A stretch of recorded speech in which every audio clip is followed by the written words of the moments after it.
I'm doing well, and good evening to you and your listenership. I am Facebook Live.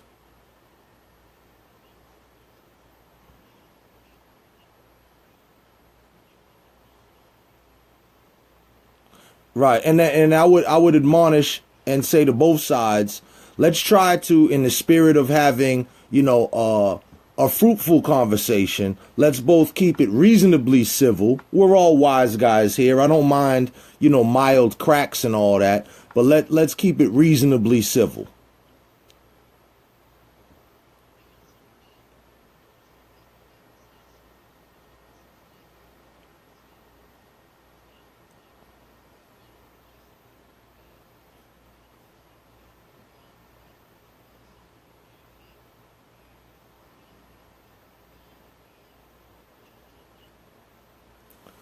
Okay, so basically, the gentleman in the video was minding his own business, going about his daily activities, and he got out of an Uber, as was said in the video, and he was going to get his hair cut on his way to the barbershop. Oh, pardon me. People are asking, is there any way to hear them? Unfortunately, not right now, but after this, they will rebroadcast the podcast, and then you can hear the questions, and he will be responding to people in the Facebook Live chat. Okay, so no, right? They can't hear you. No, right? That is a shame.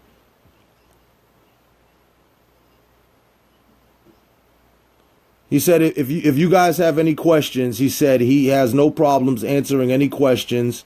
Put it in there, and he will answer the questions as well. All right. So the kid was getting out. The kid, pardon me, the young man was getting out of the Uber on his way to the barbershop. The police, when he got out of the Uber, had already saw him and were basically staring him down, which he knew he was about to be stopped. So therefore, that's why he got his camera ready. Now, the part that everybody sees when he's like, oh, I have my camera out already ready. And the cop's like, yeah, I know. That's because they had already had that previous interaction. So when he got out of his Uber, the cops made eye contact, staring him down. He went on about his business and went up the street.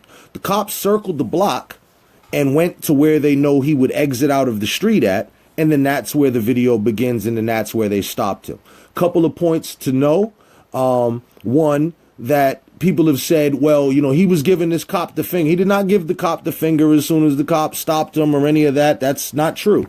In fact, he began giving the cop the finger when the cop pulled out the phone and put it back on him. Right when the cop says, are your parents proud of you flipping off the police? He gave the finger as a response to the officer pulling out his camera and now filming him, which the officer did not do to be helpful to the situation. He clearly did to be a wise guy and provoke the situation. So the young man responded to that. Another thing that I've seen, a big thing from people who have a lot of problems with this, is saying that the young man should have handled the situation better and he should have been polite and he was rude and he was egging it on and he asked for it. What people are unaware of is this little pesky thing called the Constitution. And what happens is that there is no code of conduct for civilians. But in fact, police are duty sworn, and they do have a code of conduct. And nowhere in that code of conduct is insulting someone, berating someone, goading, provoking, antagonizing anyone. In that code of conduct. In fact, it's outside of it. And we also know that no one has to give the police their name. And then I would end with to say that if it was a very unfortunate event, even if that young man would have responded and said, F you, your mother's ugly, she stinks, I hate you, that also would have been within his constitutional rights. Might not have been polite, but it would have been in his constitutional rights. So I just think that the general public needs to understand what the laws are so that they don't get in a tizzy about what this young man should have did, how he should have conducted himself, or how he should have acted. He's not bound to any civilian code of conduct. He has free speech and he's under his constitutional right. And in fact, he could have been very much more rude. You have to give me that because it's facts. Right.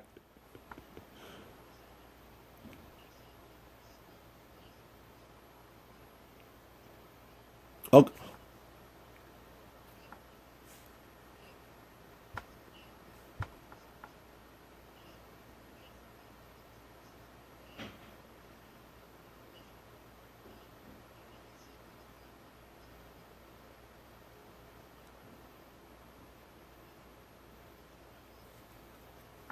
Absolutely.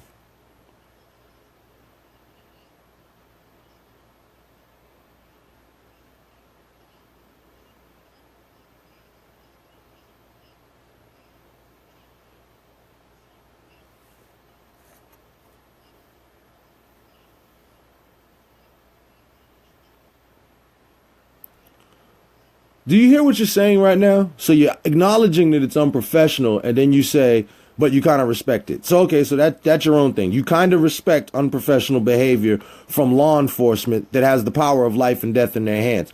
Okay, I don't know, but I know that. See, here's how my brain works. When an officer pulls out a camera, whether he is filming you, recording video, or just taking your photo, what is he using that information for? Is he using it for face recognition? If you weren't in the gang book before, maybe he's putting you in the gang book. So yeah, no, I don't like officers taking random photos or videos of civilians who are not suspected of, accused of, or committing any crime.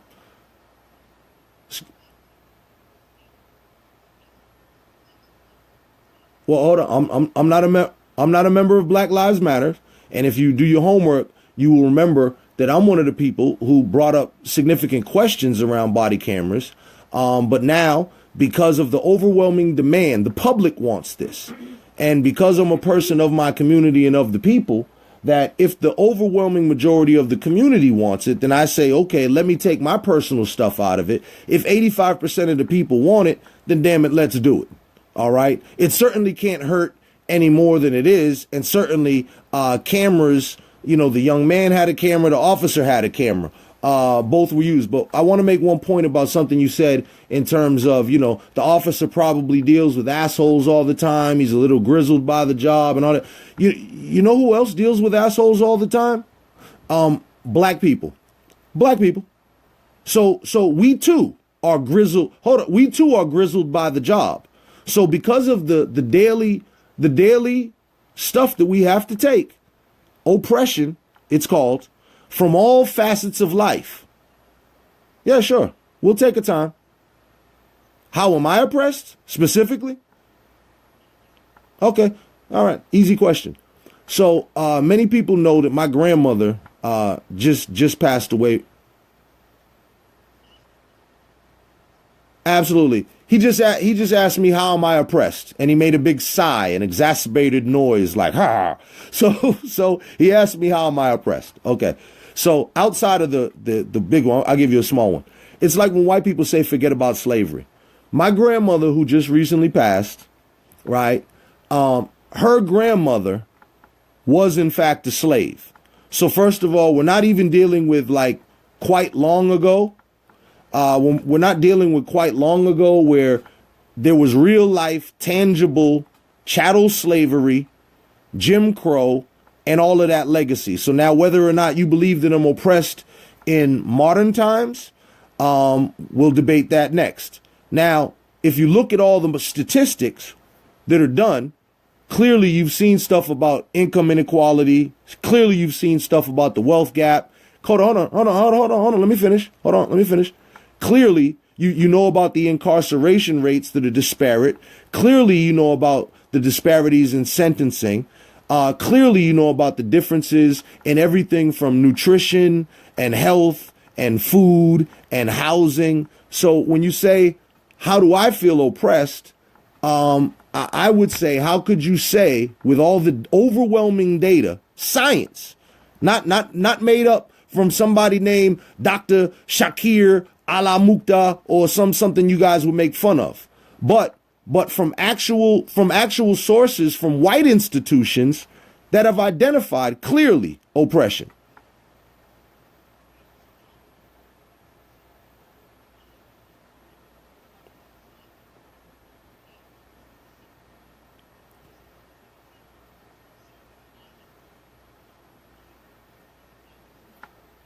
Get a bank loan. Not at see, this is what I'm saying. Once again, you're gonna dismiss all data. Housing, bank loan, right? No, housing, bank loans, and all that. If you and I are of equal economic means, we are counterparts in every other way. You are privy to getting loans, getting mortgages, not only quicker than I could, employment, not only quicker than I could, but at a better rate than I could. Also, too, I don't know if you saw the study about people with quote unquote obviously sounding black names. So, if your name is Clarence and my name is Jamal and you're a white guy and we both put resumes in and they can instantly tell that I'm black because my name is Jamal, that you have a better chance of getting the job. Once again, this is data that wasn't put out by any black news source. This is data that comes from white institutions, white social scientists and whatnot, white media outlets. So I just want you to understand that that's the data that's out there.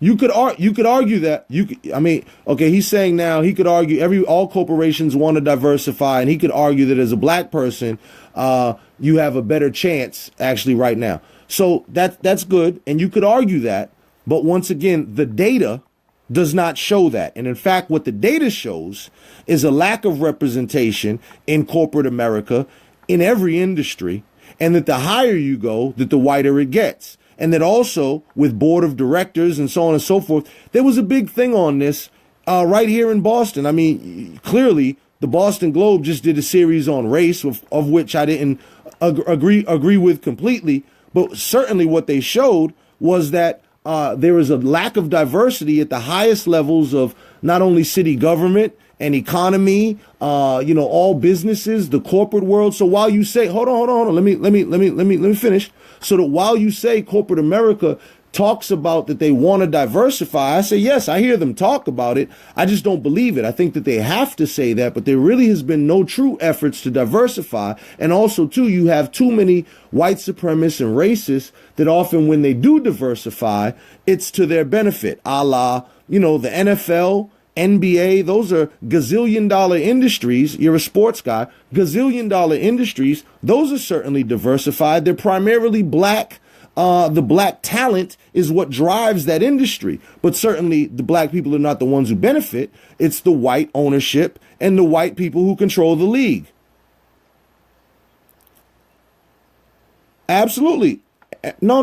Hold on. Listen. We have to do a scale. Obviously, players are getting paid millions. And if the player is getting paid millions, what are the owners getting paid? So there's a lot more money to be made, right? There's a lot more money to be made. So once again, let's not put... Well, once again, now we get into other stuff.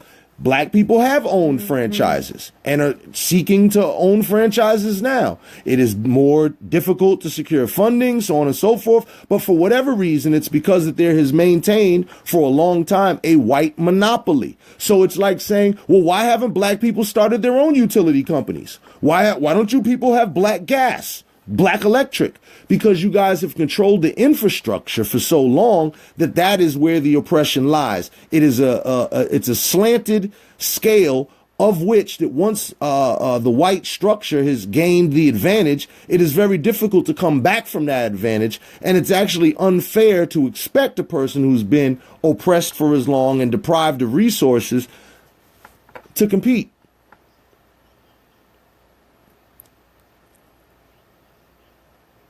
Your Facebook page gets shut down because you guys talk a lot of brolic stuff, and your base talks. For instance, my Facebook page has never been shut down, ever.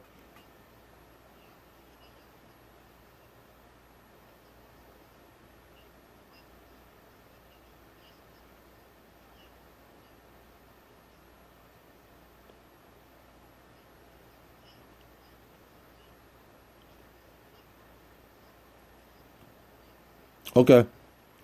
All right. Now, first of all, hold on. Let me say something. Let me say something first, because that's important. So you just called Didi Delgado.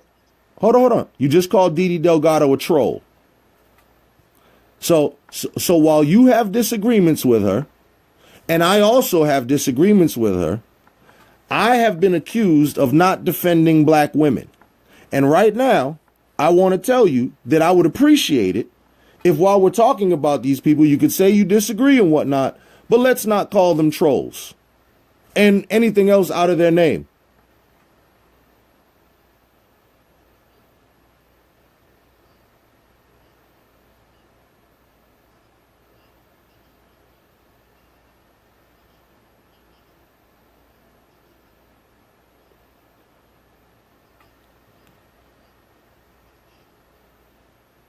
Okay. Well, I'm unaware of I'm unaware of those tactics, and I damn sure don't want to get caught into a position where I'm defending anyone whose actions are not my own. I have enough problem controlling myself and defending my own actions. It's just not helpful to call names, is what I'm saying. I want to have as civil a discussion as we can. I know you're not calling me names, but then people are going to accuse me of not defending black women when a white man from Turtle Boy Sports is calling names to women in my community. So all I'm saying is that it would be best for both of us if we just don't call people names. And y'all keep that issue separate. Like, here's something from the hood. Here's the saying we got from the hood. My name's Jamal. That's between y'all. I have nothing to do with that. So let's stick to us.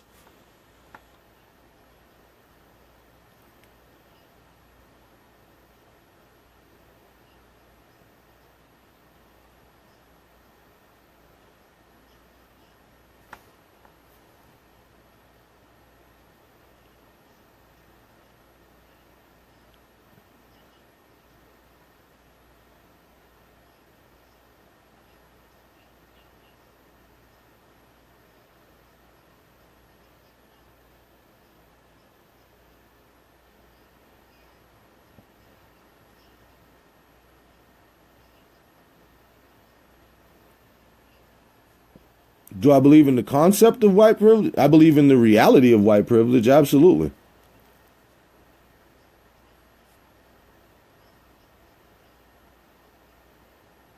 $0.00.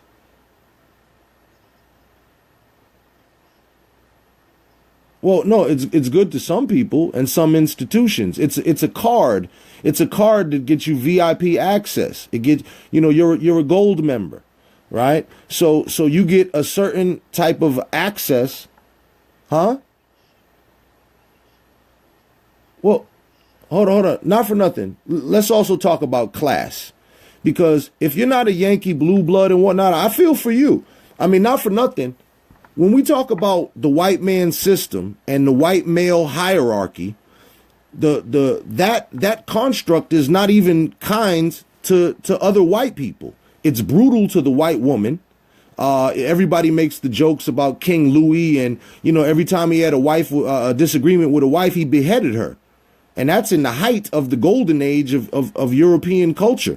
So what we're talking about is people who are brutal to their own kinds. We're talking about a certain level of I have to have mine. So I feel your angst as kind of a regular working class white guy, that the bigger white guys are not looking out for you either, and you're downtrodden. I get it. But you need to take that up at the next white people meeting. See, for us black people, unfortunately, you definitely have white people meetings. I have video of you people there. That's a joke. That's a joke. Have a sense of humor. That was a joke.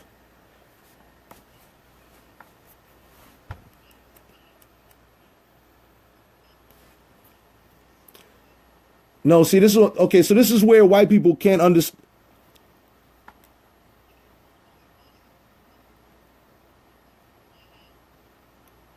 Yes. No, that's because of my consciousness. No, that's because of my consciousness. I don't have race envy. I don't want to be a white man. So, I'm fine in the skin that I'm in. I thank God for the way that I was born. And so that's another concept where sometimes white people think that black people are mad because they want to be white. That's not the case. And what you don't hold on. And hold on for just a second. And what you don't understand about white privilege is, I understand you're an individual. And like you said, you don't feel like you're getting any particular benefit, but you're part of a structure that you do benefit from. And I'll give you a great example.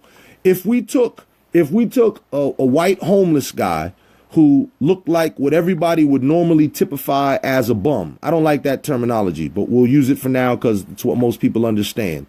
If we took a homeless guy off the streets who was a quote unquote bum, and we shaved him up and showered him up and threw him in a Brooks Brothers suit, he has a better chance of getting a job than I do. That's a fact. And that's an example of white privilege. What happened? What is the proof of that? People have done experiments and Yeah, right. You see, you're not privy to these studies that they've done. Just like the study that I just told you, sight unseen. You don't even have to show up to the interview. Just having a black name on the resume is enough for white privilege to exact itself. If somebody gets a resume and it says Timmy Sullivan and it says Shaniqua Johnson, Timmy Sullivan's getting that job all day, every day. Okay, so we disagree. We disagree. I have data. Could somebody in the Facebook Live go please Google the study about getting employment with black names? Look up seeking employment with black names. Somebody put that in the Facebook Live. Somebody please. It's very easy. Okay.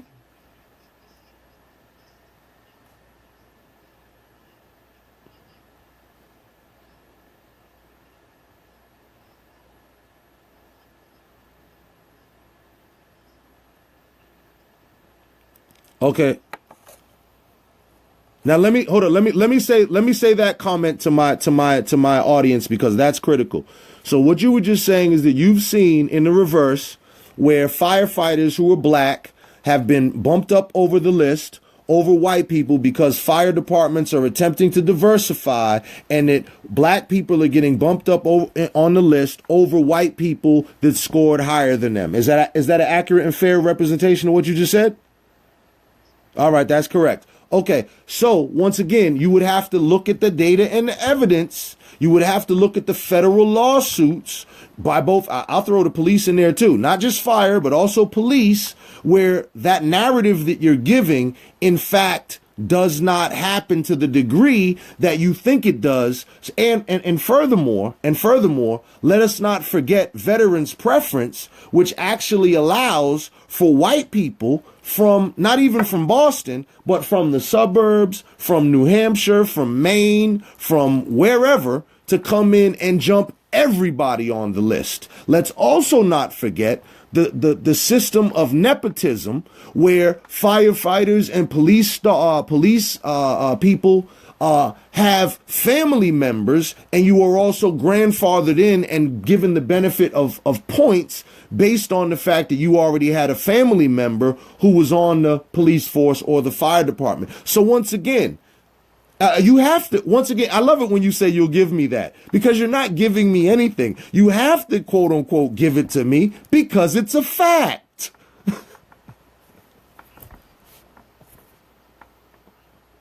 Absolutely. You concede a fact. Thank you, sir, for being honest. I appreciate it.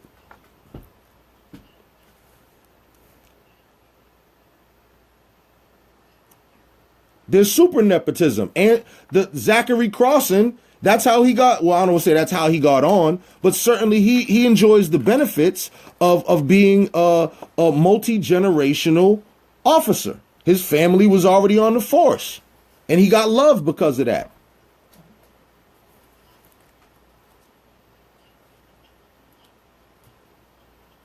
Right.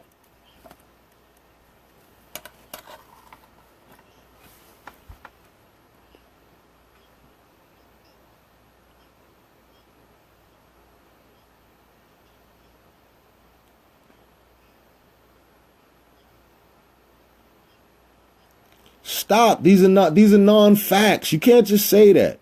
So he's talking about teaching now, y'all, and he's saying that black people generally, like, everybody's looking for black teachers. Black people are not applying to become teachers. It doesn't. He said it doesn't pay. He doesn't pay a lot, and it requires a master's degree. Okay, so first of all, it doesn't require a master's degree. If it did require a master's degree, we'd have a lot less teachers than we do now, wouldn't we?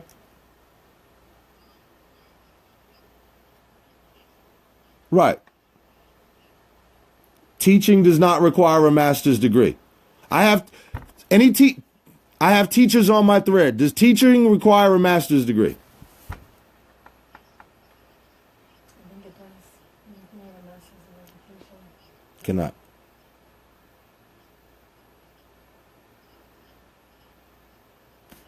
Oh, hold on. Did you hear what you just said? So when you first become your teacher, hold on. You just said, so when you first become a teacher, you then have 5 years to obtain your master's. That's not the same thing as you have to have a master's to be a teacher. Do you hear yourself talking? I'm a stickler like that. I'm not missing the point. I'm making the point.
Okay, so once again, so once again, you're making a lot of leaps. So you're saying black people aren't becoming teachers because if you are a black person who has a master's, you could be making a lot more money in the regular sector rather than doing this thankless job of teaching. And why would somebody want to do that? Okay, so maybe you don't know this about humanity. I think this goes across the board, black and white. Some people do things because they actually like it or love it or have a passion for it, and maybe they're not doing it for the money. So that could be reason number one. Just a note. And also, too, I don't think that teaching is a thankless job, not at least from the teachers that I know. I think that the teachers that I know feel heavily rewarded from their experience engaging with the students. Are there challenges being a teacher? Certainly. You're certainly overworked. You're certainly underpaid. In many of the schools, you don't get the proper resources and support and all that. But to call it a thankless job, I don't think that that's necessarily accurate. And in terms of saying this is why black people are not becoming teachers, that's such a generalization. And I know too many black teachers. And hold on. And right here in Boston, we have an organization of black teachers. And of course, black people created METCO.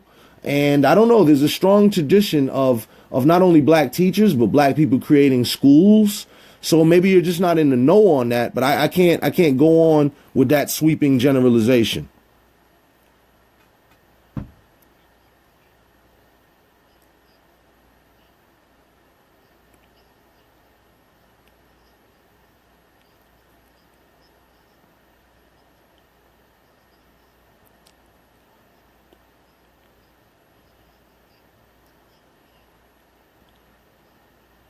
I once again, I don't know that to be true. I don't know it to be true that these people are, okay, well, if you, then if that, so then watch this. So if you know that to be true and you know all these white schools that want to diversify and are just so eager to hire black teachers, this is beautiful. This is what I like to do. I bring people together.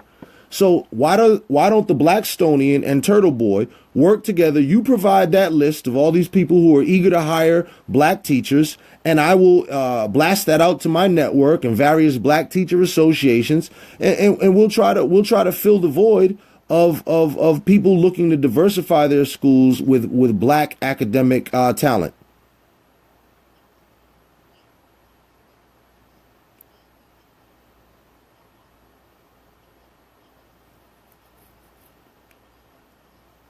You said School Spring. Schoolspring.com.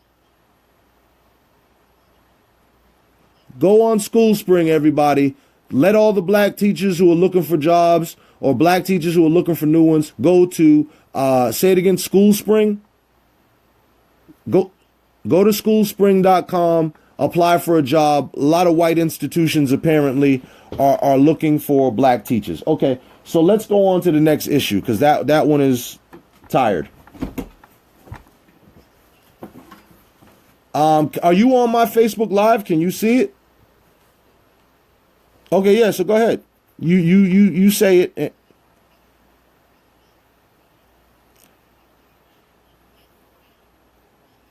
He said anybody who wants to ask him a question, he will answer it. He can see it. You guys can't hear him, obviously, because he's in my headpiece. But you guys ask a question, and he said he'll answer it. Okay, we'll wait for something to go on. Let's keep talking while we're waiting for them. Mm-hmm.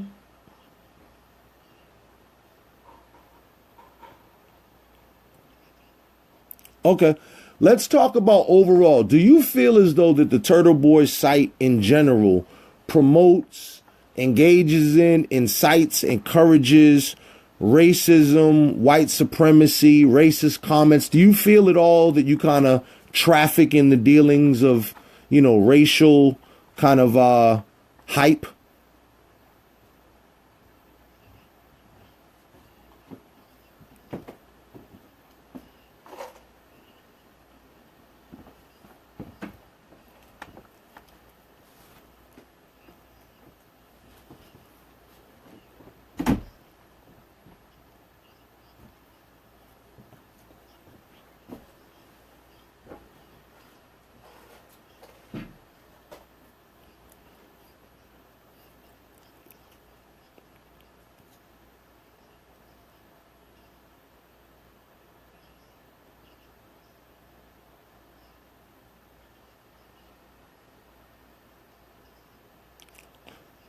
Oh,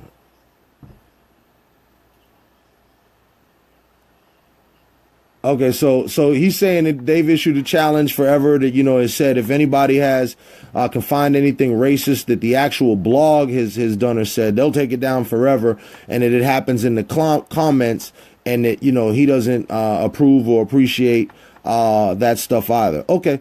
So let's talk about racism. So I think that, in fact, I'm pretty sure that the stuff that you do, while you may not call it racism, it's like in the community, we call it like slick dissing or like subliminals. So, right. So, for instance, in some of your titling, when you say stuff like, when you harp on, quote unquote, like the welfare, queens, and you do the food stamps and stuff like that, or even something like, hood rat heroes. Those types of terms are racially coded, and particularly the whole stuff about welfare. Hold on. Let me just make the point about welfare, particularly the stuff about welfare, because it's such an old right-wing conservative thing when, once again, we know the data that more white people are on welfare than black people. Huh?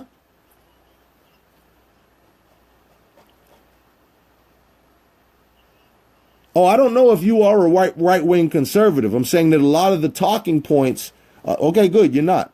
A lot of the talking points and the same issues that you raise are the same that they do. Just like you might not be a neo-Nazi skinhead, but a lot of the stuff that y'all say seems to kind of come from similar sources. You follow what I'm saying?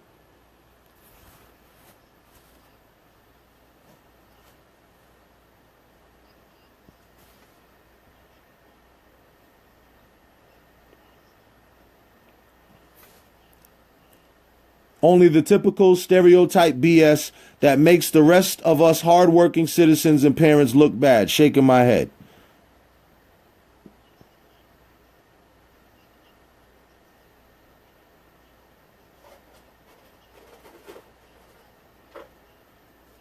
Okay, so he said, hold on, stop for a sec.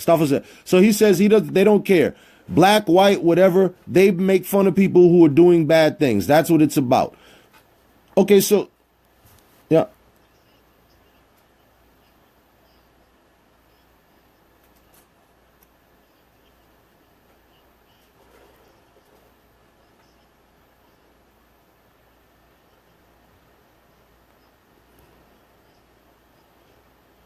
Okay, so he said he said they did a scientific study of that thing, and actually 72% of the stuff that they deal with is actually white people making fun of white people or whatever. The other thing is 14% black and something else. Okay.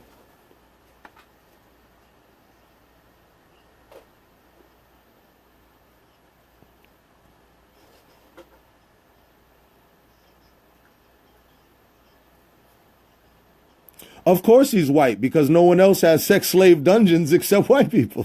See what I mean? You guys are crazy.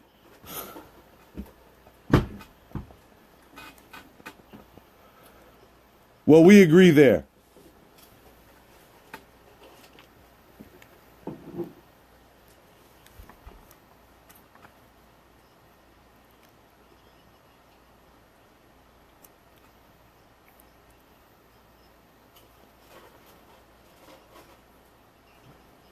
Okay, so he basically says, racism be damned. If you're doing something crazy, you're gonna get blogged about. And he made the example of the white people that they've featured and all that. Okay, fine.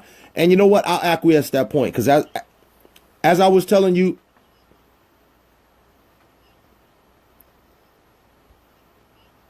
yes.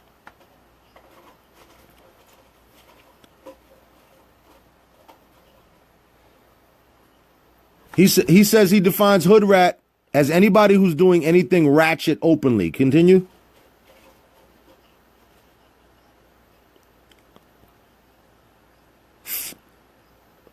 The Fall River Gutter Muppet. Go ahead.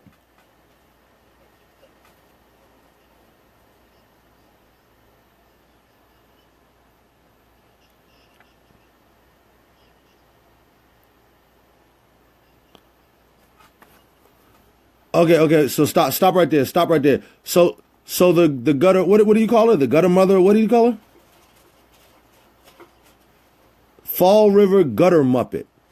Has a ring to it. It should be a punk rock group. Fall River Gutter Muppet apparently is this white woman who doesn't have teeth. This is what he's saying to me. A white woman who doesn't have teeth and she's always doing something crazy. She went on Facebook one time and, was trying to get a stranger to watch her baby and all that. Okay, so he's making the point that they make fun of white people too. And look, let me help you out a little bit here.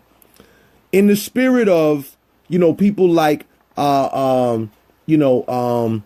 what's the big radio guy? Howard Stern and all these type of people. You saying that you traffic in ratchetness. You're you're Jerry Springer. You're not guilty of it, but you display it. Okay, fair enough. What is the purpose?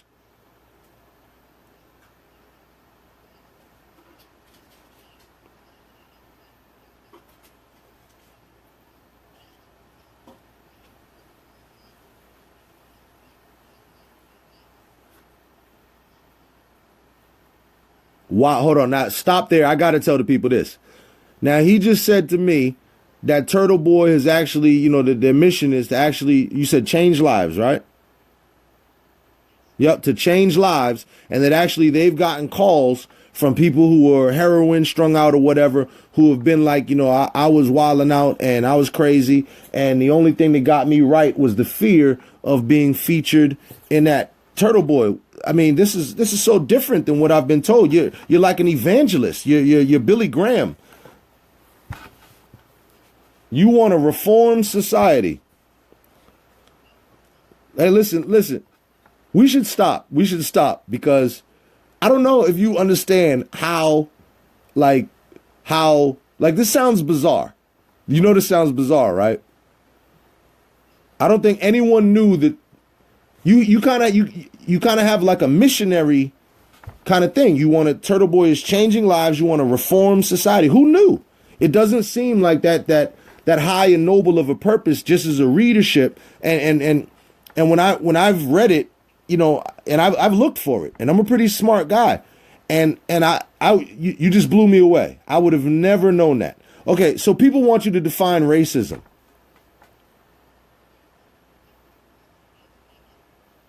Yeah.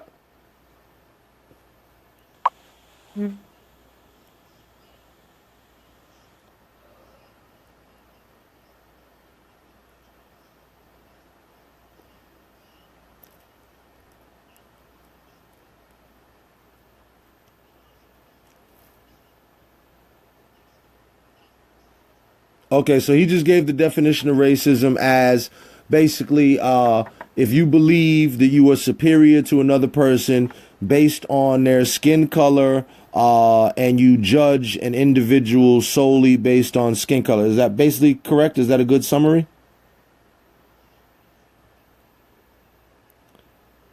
You have to believe that you're better because of your skin color. That's racism. Okay. So let me give you a little bit of expansion on that.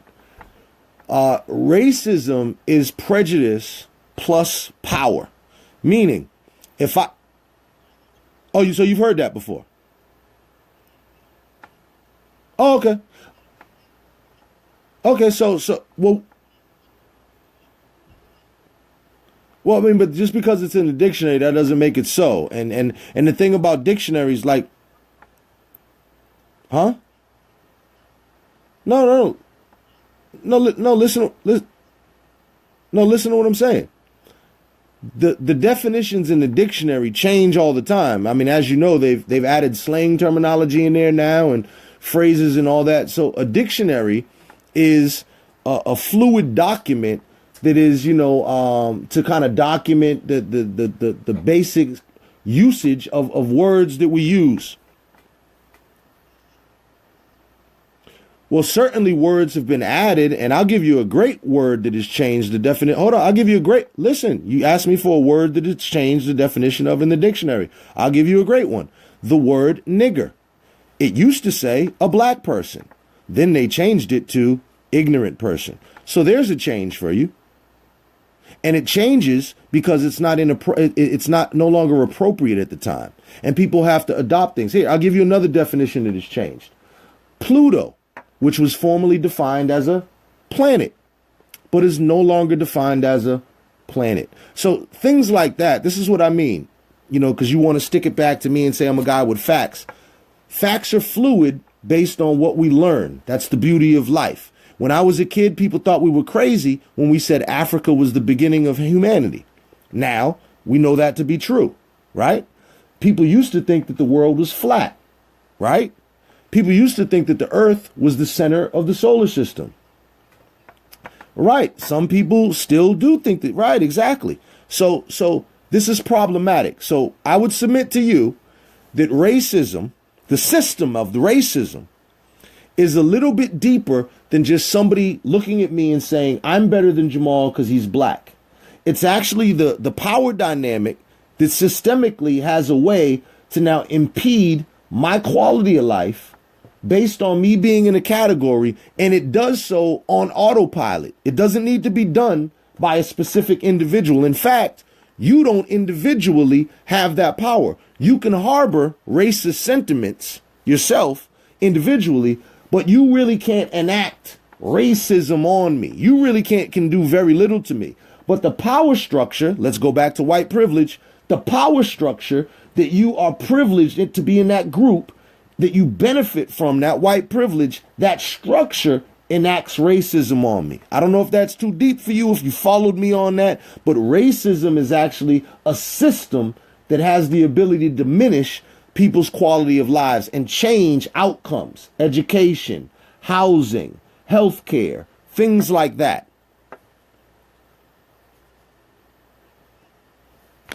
Please. Do you think Boston is a racist city?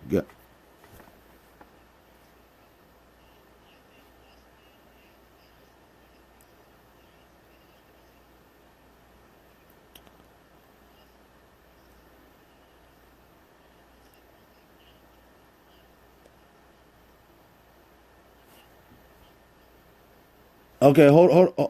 Okay, so hold on. He said he was answering the question, is Boston racist? He said he doesn't think that Boston is any more or any less racist than any other city. And he said he can tell you that the guy, what was his name again? Adam Jones, the center fielder for the I guess the Baltimore Orioles, lied when he said he was called the N-word, right? And he said he would bet his mortgage on that.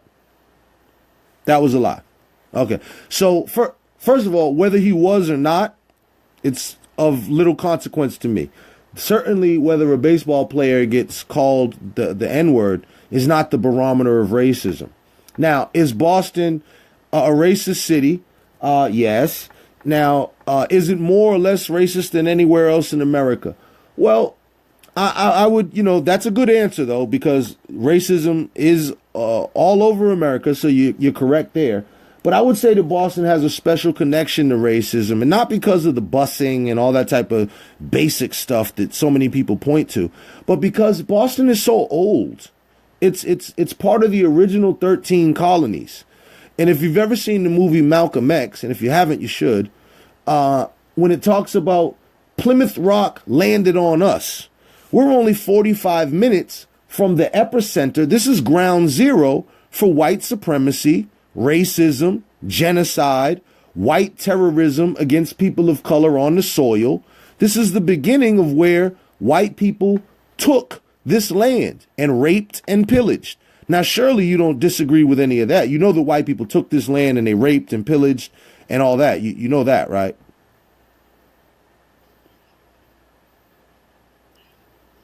I didn't say that you did shit. The people who did it were white people, correct? Okay, so you admit that the people who did that did white skin. And of course, you did not do anything. You might be an old guy. You're not that old. I'm not blaming all of white supremacy, racism, genocide, rape, pillaging and torture, that transatlantic slave trade. I'm not blaming that on you individually. That would, in fact, give you too much power. You're just a regular guy, right? But you do acknowledge that it happened, and that's a fact. Good. So, okay, he did not deny that. So it's not like he's like a Holocaust denier, because we call that the Black Holocaust. Mm-hmm. Right. Well, that's good. Good.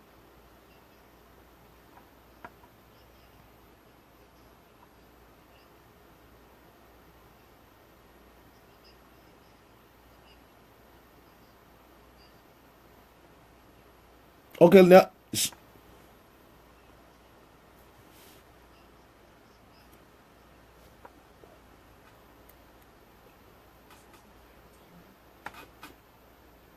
Okay, certainly. Let me ask you this, though. You're not to blame. You're not to blame for any wrongdoing that any other white people have done. Let me ask you some personal questions, if you don't mind. Have you ever in your life used the N-word?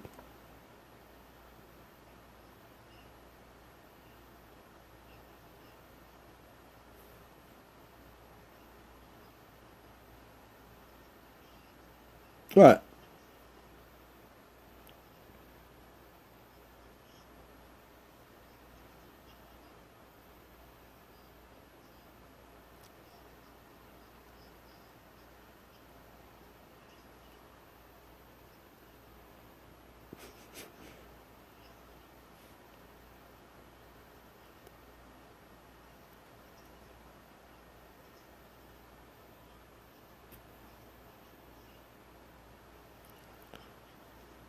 Okay, so he says he never said the N-word, that in his life, goofing off with the guys and all that, Okay, so let me, confessionals. So I have frequently said cracker. O'Fay is a favorite of mine. Whitey, white boy, devil. I've used all that terminology for white people. I still do. No, I mean, well, here's what I was going to get into. Me being somewhat of a etymologist, all of those words that we used were in response to.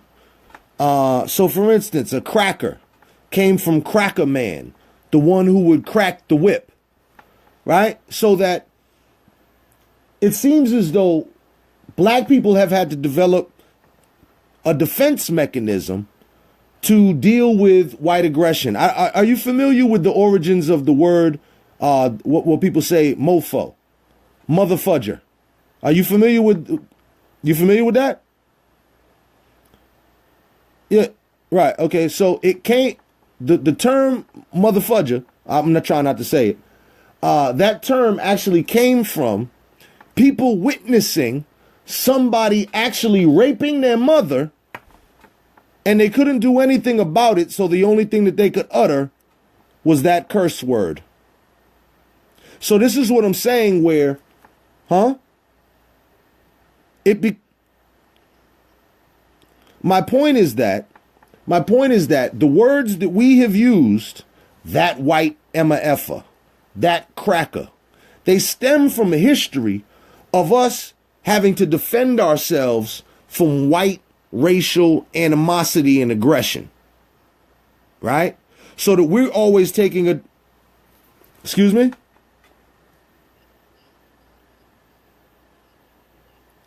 I generally ask, white people, I'm curious. I would ask that of a bunch of people. I'm just curious if you've ever used that word. It doesn't really doesn't matter to me one way or the other. I would actually expect that you had, you know what I mean? But if, if you haven't, that's fine. But I'm making the point. Yeah, absolutely. It's super ugly. But okay, so to that effect though, while you don't use it, certainly as you've noted, people who come on the site, they may use it, and you don't condone that, but it certainly happens. Right. Okay. So do you feel any responsibility for the kind of racist and vitriolic atmosphere that takes place on your site? Like you No.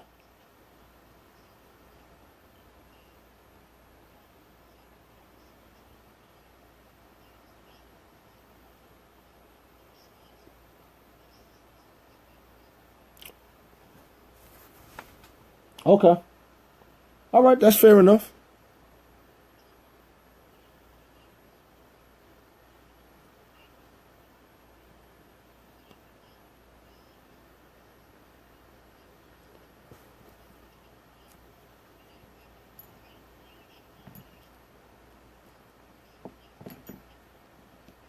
Because he's Mexican. So you don't think Donald Trump's a racist?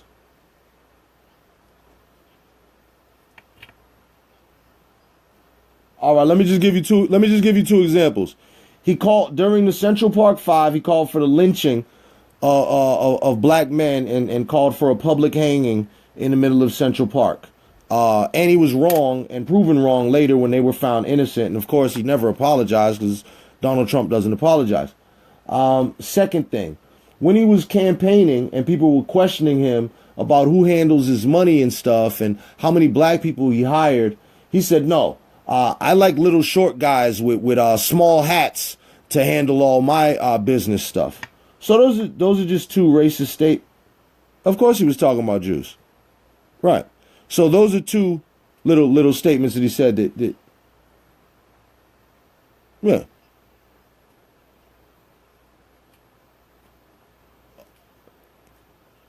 I think racism would apply to Jews as well. I would think we'll give him that. Jews are from Africa, right? Northern Africa, absolutely.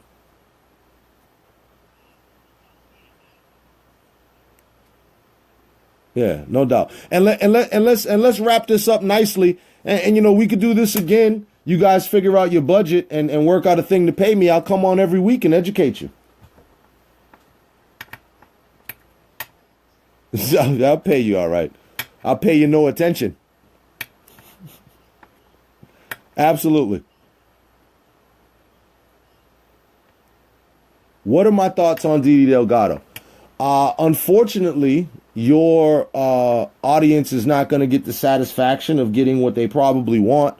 My thoughts on Didi Delgado. She is a black woman who I've had previous disagreements with on positions and, different things. But if she was walking down the street and one of your readers attempted to assault her, I will hurt them. If someone attempted to do something negatively that was going to physically harm her and I knew about it in advance, I would attempt to stop it. I would protect her as I would any member of my community, despite the fact that we may disagree. So what do I ultimately think of Didi Delgado? I think that she has been, on the wrong side of some different issues that we've had in the community. I haven't necessarily agreed with the approach, but at the end of the day, she is my sister, and I got to claim her despite the disagreement. And, that's what that is.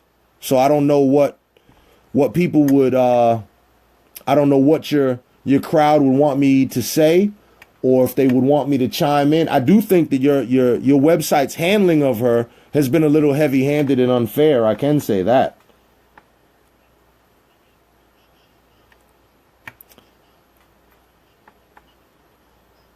I mean, whatever. You guys beef is you guys beef. Let me just ask you this, if I'm correct.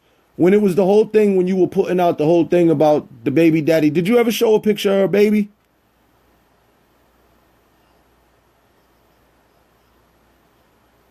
Right, that's what I'm saying. So I would ask you, I understand she might have put it up herself, and probably has publicly pictures of her own kid.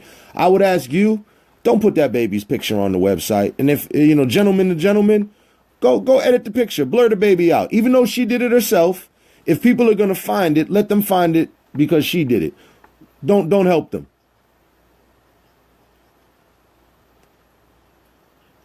No. Listen. I get it. I'm talking about gentlemen. She's a woman. That's a kid. It's a baby. It's not even like a little kid. It's not even 5, 7, 10, 11, 12 teenager years old. It's a baby. So just a gentleman, I would ask you, just take the baby out of it. So that's my free consultation for you. I think that was a little bit out of bounds. Even though she put it there herself.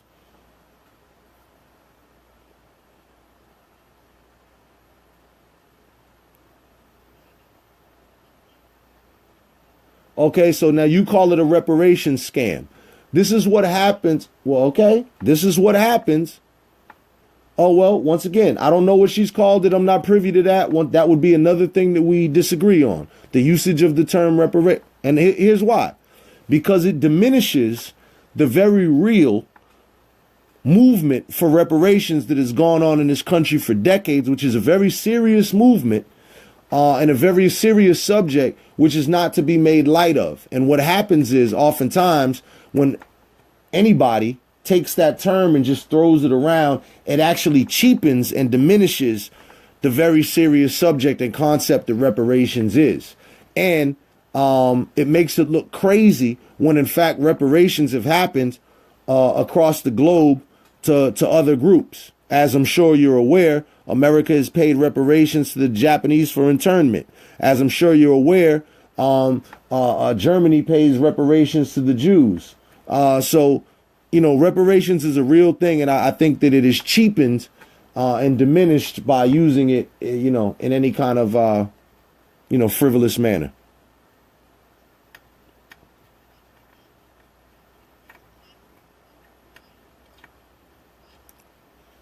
She calls it reparations, and she uses the word reparations. Okay, well, I disagree. I disagree with her usage of the term reparations. If that's what she's doing, I disagree with that. Shame on her. Shame. What do you want me to do? Okay, so now you're telling me something different. Hold on. So now you're telling me it's something different. She doesn't use the term reparations. Okay.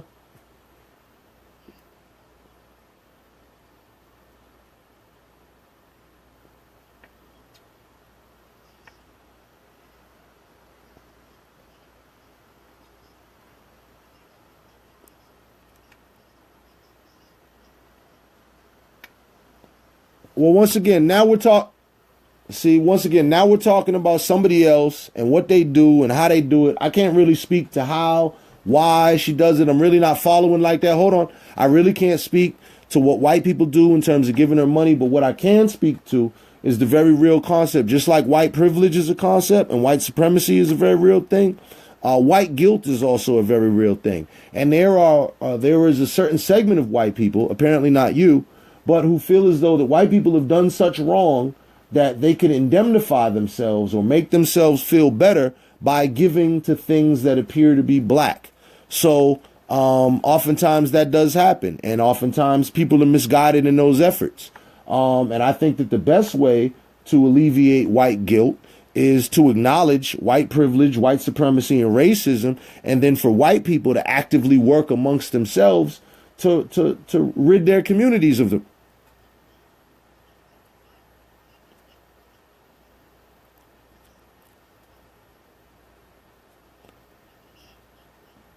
Well, now we disagree, and I can't. Rachel Dolezal, what are we doing now? She didn't debunk any theories other than crazy mentally ill people who disguise themselves as something else.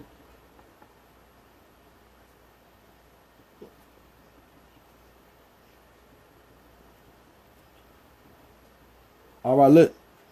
Mental illness, brother. Mental illness. A lot of people do a lot of crazy things. People pretend to be all sorts of things. People dress up as full-blown furry animals in this country. You know what I mean? So I don't know why crazy people do crazy things. I can't explain that. But listen. So now I'm about to but we got to end it because I can't defend. I'm saying I can't defend Rachel Dolezal. What do you want me to do? I don't even know the lady. I don't feel as though it does debunk the theory. But listen, I have to go now. We've been on for a long time now. I gotta go. But listen, let's set it up. Let's do it again, and then next to whatever. It doesn't matter to me. We can have these conversations as long as it's productive. It doesn't matter. But let's do it again. We've been on for an hour now. I gotta go. All right. Thank you, sir. Turtle Boy.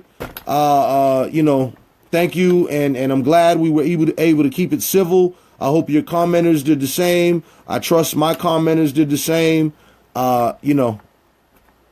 Let's do something again in the future, okay?